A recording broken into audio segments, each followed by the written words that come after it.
Hola amigos, bienvenidos.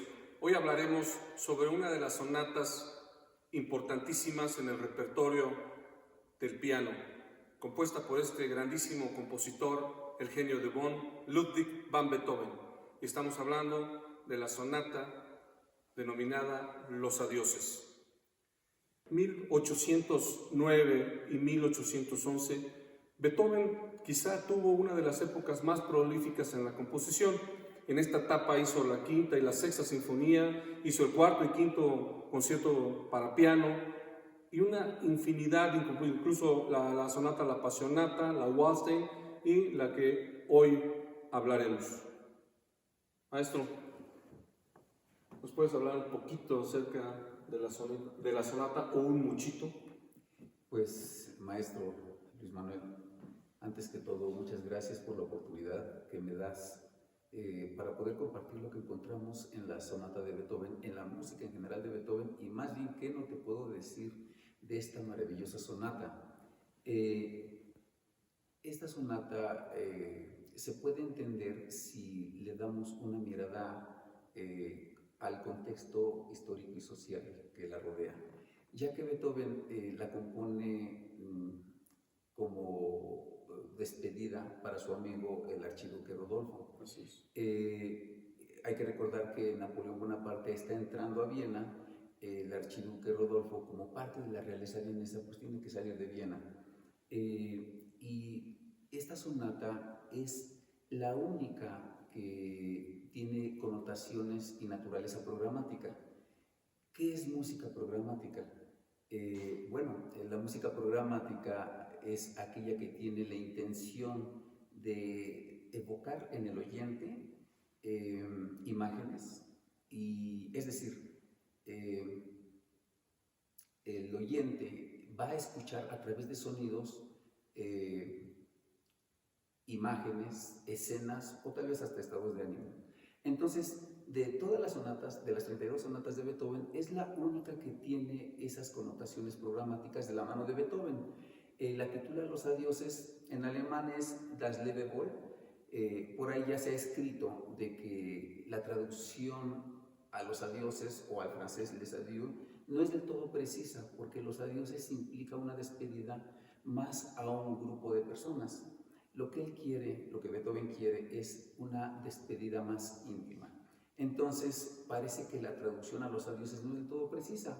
No obstante, esta sonata pues, es muy importante en ese sentido, porque es la única de las 32 sonatas que tiene esa finalidad programática. Beethoven, así, de esta forma, se está adelantando a su tiempo.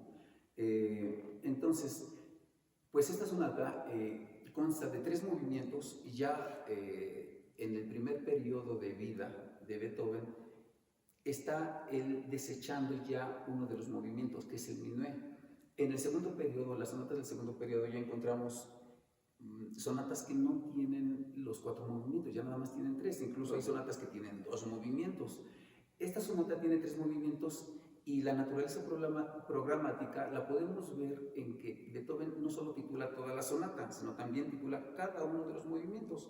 Hay especialistas que dicen que las instrucciones que dejó Beethoven para tocar el segundo movimiento y el tercer movimiento ya son en sí programáticas. El segundo movimiento dice que debe ser ejecutado en movimiento andante, pero con mucha expresión. Y el tercer movimiento dice que debe ser ejecutado en la medida más viva del tiempo. Hay especialistas que aseguran que esas indicaciones ya son en sí programáticas.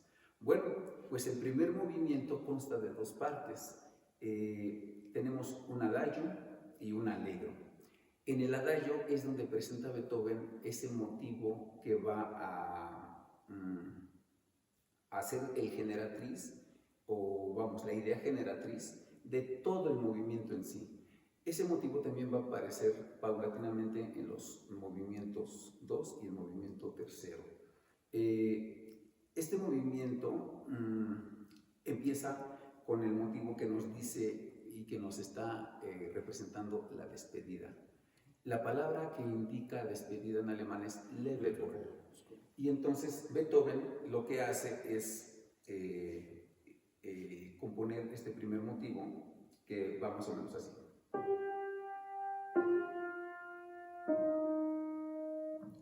cada una de esas notas le pone la sílaba de la palabra le de bol. Le de bol. Si nosotros analizamos un poquito este motivo, pues ya estamos viendo el legado de Beethoven realmente en un solo motivo. Una de las características de la música de Beethoven es que Beethoven economiza temas.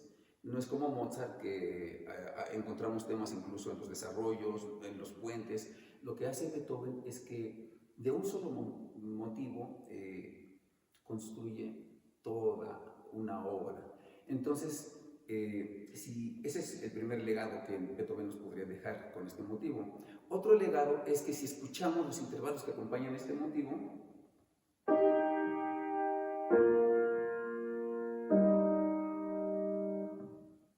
ese es el punto de vista de la ejecución. Para tocar Beethoven tenemos que pensar en los timbres que nos deja la orquesta. Aquí estamos escuchando unos cornos y entonces, pues de esta forma ya estamos ante otro legado muy importante que Beethoven nos está dejando. Beethoven nos pinta la despedida en este motivo. Bien pudo haber hecho esto, por ejemplo. Pero lo que él hace es esto. Hace lo que conocemos en música como cadencia rota. Nos está generando una especie de incertidumbre. ¿Qué va a pasar? ¿Qué va a pasar? El complemento de esta primera idea es muy interesante también, porque la línea melódica superior nos llena de preguntas y de cuestiones.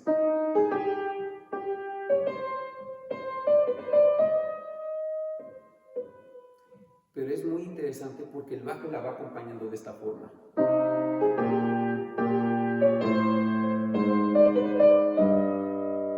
Este movimiento, si escuchamos el bajo por separado, es un movimiento de un intervalo que conocemos como de cuarta y además recorrido de manera cromática. En esa época, Beethoven está inmerso todavía en la escuela de la retórica. Tú bien sabes que la retórica es el arte del bien hablar o del bien decir, con el objetivo de persuadir, conmover o convencer. Exactamente. Pues Beethoven está inmerso todavía en ese mundo, todavía tiene esa escuela, ya está entrando, él es el puente al romanticismo, pero todavía tiene esa herencia y este paso este intervalo de pasar de una nota a una cuarta descendente por movimiento cromático se le conoce como passus bruscus. El significado de ese intervalo es el de inestabilidad, peligro, riesgo, y así lo representaban. Entonces, Beethoven está representando esa despedida de esa forma, la incertidumbre que le deja la partida de su amigo, el archiduque Rodolfo. Esta sonata, como paréntesis, fue escrita al final de su segundo periodo. Definitivamente concuerdan los especialistas en que es la tercera gran sonata de su segundo periodo, junto con la Waldstein y la Appassionata. Sirve de puente entre las sonatas del segundo periodo y las sonatas del tercer periodo. Bien, continuando con nuestro análisis, así es como Beethoven se va desarrollando este primer motivo y lo vamos a encontrar. Este motivo se presenta en lo que te decía hace un momento, es la introducción solamente. La introducción no termina, no concluye, sino más bien nos deja a la expectativa qué va a pasar, y arranca con el cuerpo del movimiento ya en sí, de la forma sonata, y resuelve esa expectativa hasta que ya empieza el primer tema del movimiento ya en sí. Ahorita lo vamos a escuchar.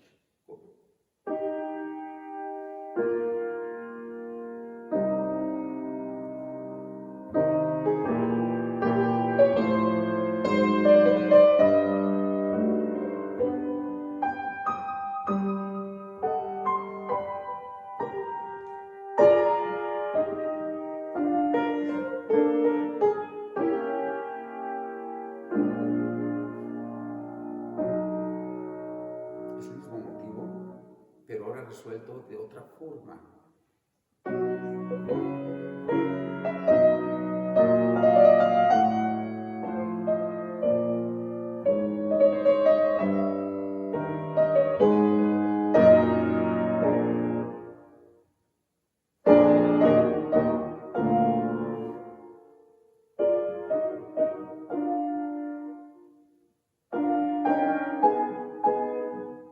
Nos está creando la expectativa. ¿Qué va a pasar?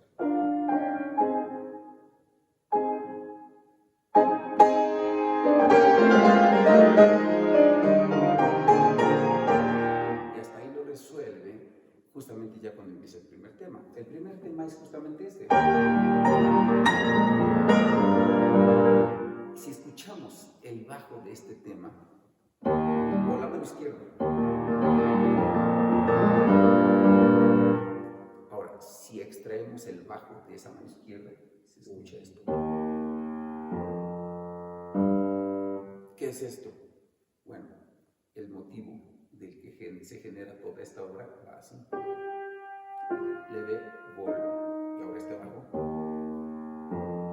Es el mismo motivo, pero la inversa. Entonces vemos Perfecto espejo. la genialidad, exactamente, vemos la genialidad de Beethoven y precisamente el lenguaje de Beethoven, de que de un solo motivo salga todo. Así va desarrollando Beethoven el movimiento, se presenta el motivo en diferentes formas y tenemos antes del segundo tema también el motivo, pero de esta forma.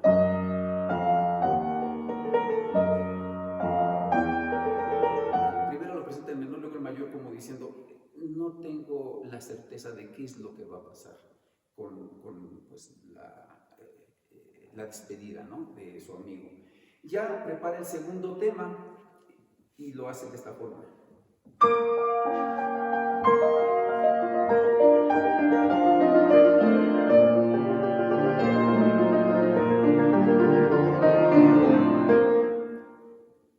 Si quitamos todas las notas que acompañan este segundo tema y solamente dejamos el puro tema, nuevamente encontramos el tema generatriz, ¿no?, el motivo generatriz de todo el movimiento.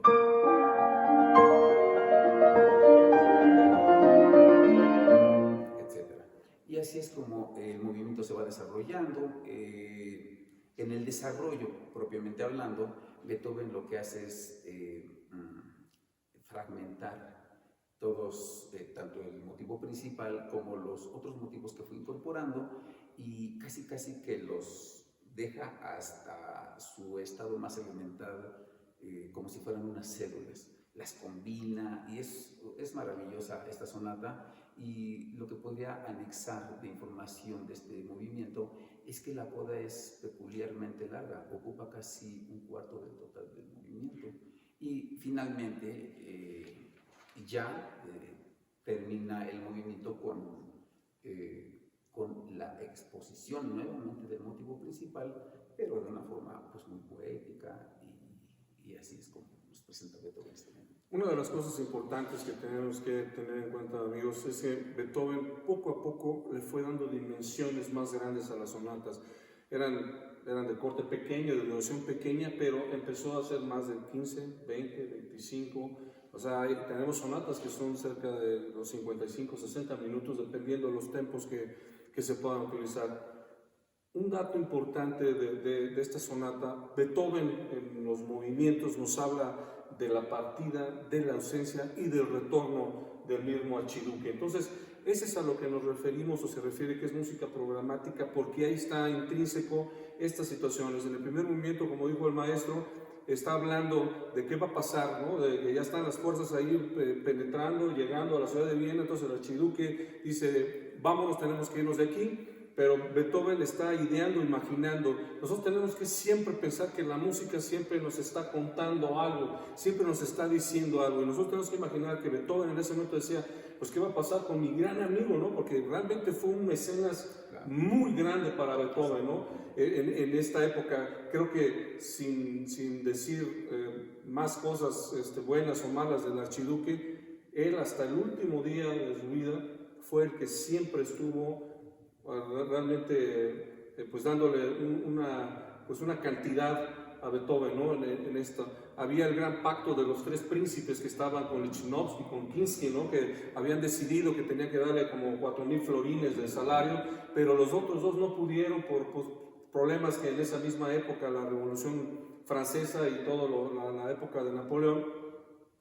Y después el único que sí siguió aportando fue el archiduque Rodolfo, que realmente más que un mecenas se convirtió en un amigo de Beethoven y que vio por él casi hasta el final de sus días. Entonces ven ahí todo lo que Beethoven está tratando de decir con su música, con las ideas, con las células que hablas. Recordemos que la música está compuesta a veces de células que dan origen a un motivo, los motivos que dan origen a una frase, las frases que dan motivo a las melodías, ¿no? Acompañados, pues normalmente la música está compuesta de una melodía, de un ritmo y de una armonía, ¿no? Básicamente esas tres cosas conforman. Ahora, se dice tan fácil, pero hacerlo a estos niveles ya es otro cantar o otro escribir, más bien. Maestro. Sí, pues definitivamente, si ya había incertidumbre con la partida de su amigo, que también por cierto fue su alumno, Así es. El segundo movimiento nos pinta, yo quiero decirlo así, porque es música programática, nos pinta esa incertidumbre con mayor énfasis todavía. ¿Por qué? Porque los acordes que utiliza Beethoven no son acordes estables. Los acordes que nosotros conocemos como estables pueden ser el acorde mayor o el acorde menor. Hay un acorde especial que nosotros utilizamos, que es el acorde disminuido. El acorde disminuido generalmente se usa como transición solamente. Y Beethoven construye el primer tema del segundo movimiento, pues con el acorde disminuido. Es decir, empieza con una sonoridad menor, pero inmediatamente después la vuelve con sonoridad del acorde disminuido. Y va así.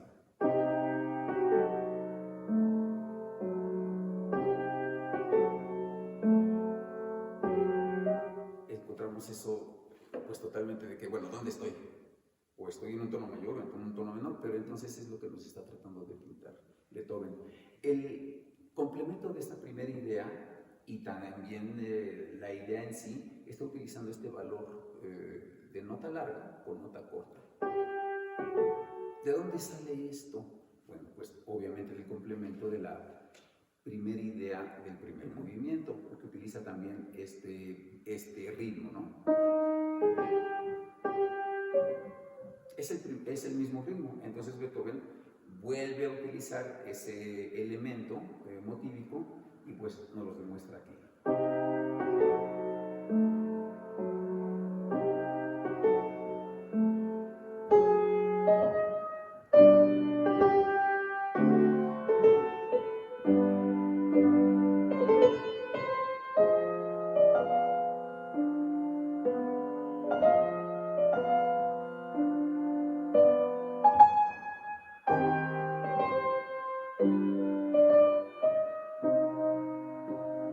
Y así es como Beethoven va construyendo el segundo movimiento. Cabe mencionar que estos temas eran revolucionarios en la época de Beethoven. El hecho de hacer una melodía con notas largas, ya lo mencionábamos con el motivo principal del primer movimiento, es reflejo de esa búsqueda que Beethoven hace para el nuevo legato que él menciona en sus escritos. Este tipo de melodías con notas largas eran reservadas sobre todo a instrumentos de viento o instrumentos de cuerda, porque sabemos bien que el piano no puede sostener de manera uniforme una nota larga, pero Beethoven está buscando conquistar ese nuevo legato precisamente. Muy bien, después de esta exposición del tema y antes del segundo tema de este movimiento, hace un recitativo. Nuevamente es una muestra de los orígenes que Beethoven tiene en su formación académica, por así decirlo, ¿no? Permítame interrumpirlo, maestro. Cuando habla el maestro de los temas, él está hablando de una idea. Entonces Beethoven al principio, y las ideas en la música, hasta eso, la mayoría siempre son de 4, de 8, en fin, tiene que ser un número par normalmente. A veces es un número no, pero siempre nos da la idea de que son números pares. En este caso, Es el tema primero que lo expone, como que expone que está haciendo. El segundo tema siempre es una idea nueva a lo que está. Y así está construida la música. Obviamente no se nota porque tiene que tener una hilación y porque los mismos compositores hacen esto, pero también se puede desmenuzar la música por temas, por células, por motivos, por melodías, por subtemas, el segundo tema, la exégesis, en fin. Sí hay una cosa importante que tenemos que decir, que la música también no es nada más que el compositor llegó y me gustó y pongo las cosas porque sí. Siempre hay un porqué, para qué, y hay reglas que se tienen que seguir. Beethoven, ¿qué hace? Rompe reglas, pero en el sentido quizá de la forma, de la técnica o de lo que él quería expresar, pero sigue conservando las mismas estructuras que tuvieron sus antecesores como Haydn, como Beethoven. Obviamente, si nos han seguido en estas transmisiones, se darán cuenta de la primera sonata que hizo, la tercera, y las que hemos visto que ha ido evolucionando Beethoven cada vez más, acercándose al romanticismo, ¿no? Quizá es el primer romántico, y porque así nos lo dan, no porque él quizá lo haya querido, pero esta necesidad de expresión es lo que lo llevó a romper con todos estos paradigmas.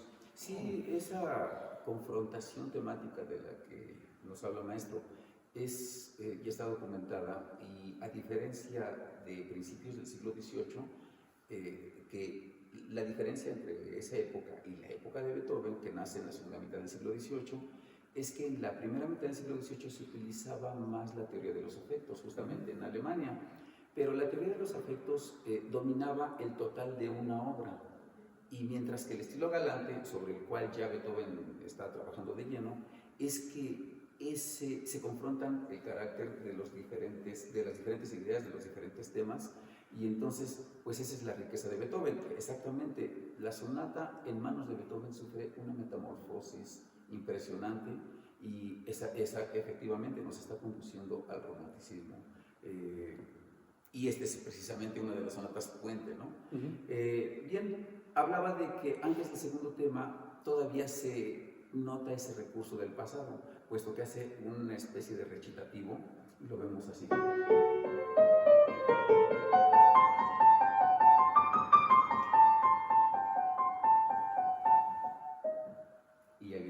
Tema, hasta parece que estamos escuchando un fragmento de alguna obra de Bach, no sé.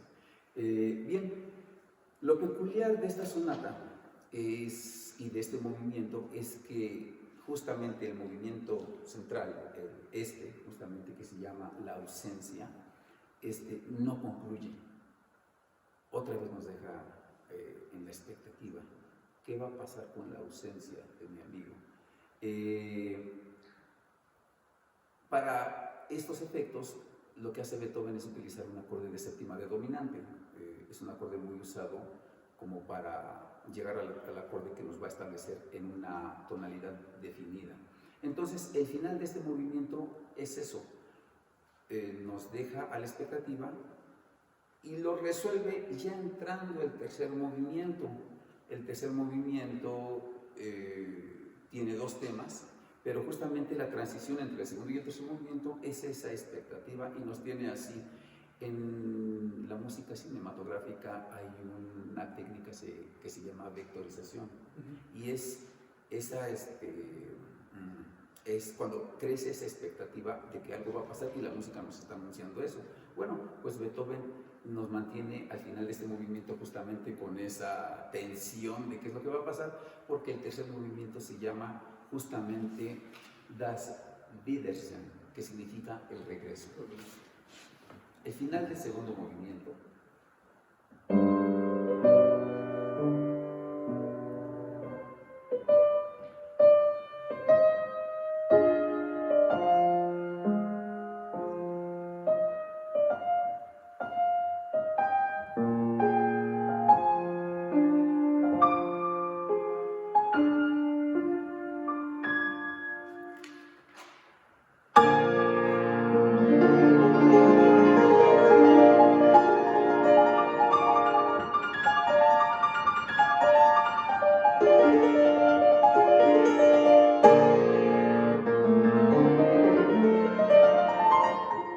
hasta ahí lo resuelve, ¿no? Hasta que empieza ya el tema propiamente hablando. El tema, bueno, si lo escuchamos, está como que circulando alrededor de una misma región. Yo creo que también ahí Beethoven nos está representando lo que es el regreso precisamente. Beethoven expone estos dos temas de una manera más clara que en el primer movimiento y en el segundo movimiento. La armonía ya es mucho más clara. Yo creo que ya no necesita, o mejor dicho, ya no tiene la necesidad de levantar expectativas. Ya se formó la utopía del regreso, ¿no? De un feliz regreso, y para eso pues necesita armonías más claras. Ya no hay tanta problemática en cuanto a los acordes que está usando el compositor. Utiliza recursos nuevamente tomados de la retórica musical del siglo XVIII, como por ejemplo lo que conocemos como un stretto, que en esa época estaba relacionado con la confirmatio de la retórica, que es confirmar un tema, y es cuando se presenta el tema en una voz, y antes de que concluya la exposición de esa voz, se presenta en otra voz. Aquí está la sección donde presenta este stretto.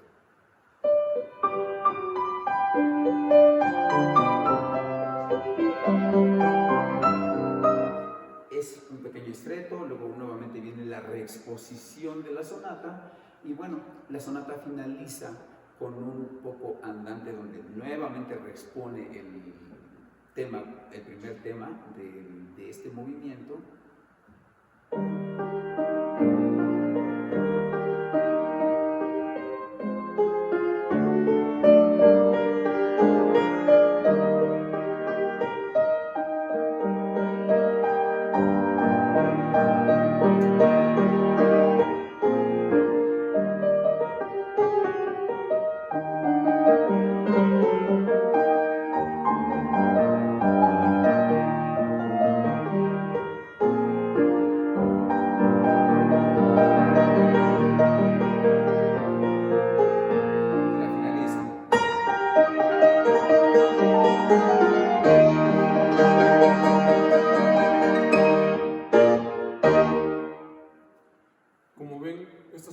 Marca mucho ya lo que él venía trabajando. En la Quinta Sinfonía hay muchas cosas, mucha similitud entre lo que compone el paso del tercer movimiento al cuarto movimiento, donde deja una nota pedal y tiene todos los violines primeros dan una nota larga, ¿no? Y no pasa nada, de repente el último movimiento, que es una cosa apoteósica para ese momento. Y aquí nos muestra lo mismo. Este último movimiento, primero es la sensación de que sí va a regresar, pero bajo qué condiciones, bajo qué cosas va a regresar este archiduque Rodolfo, y ya lo va describiendo de una manera muy puntual hasta el final. De decir, empieza la tranquilidad, y el final es, pues sí logramos que regresara, ¿no? Completamente. Creo que el darnos cuenta ya de una manera mucho más, digamos, más humana, en el sentido de poder explicarlo, creo que nos va a acercar un poco más a este ideal de Beethoven, a comprender a este gran genio, de todo lo que tenía adentro, de todas las cosas que sufría, porque también no podemos decir que no le importaban las cosas de la época, ¿no? La amistad que tenía con ciertas gentes, el amor que también llegó a tener por algunas mujeres, la amada inmortal, aquella que hay toda esta leyenda acerca de ella, pero también que podía ser genio, podía ser un gran intérprete, podía ser un gran amigo, un gran amante en el sentido de componer algo, y que tenía, al final de cuentas, un alma nula, ¿no? Entonces creo que debemos de llevarnos siempre esto de que Beethoven, creo que no hay tela de duda que es, no sé si quizá el más grande, pero sí uno de los más grandes compositores que ha dado la humanidad. Y creo que muchas de las cosas importantes es que nos demuestra que todos podemos apreciar, y que el sentir esto es la gran diferencia que hace la cultura, ¿no?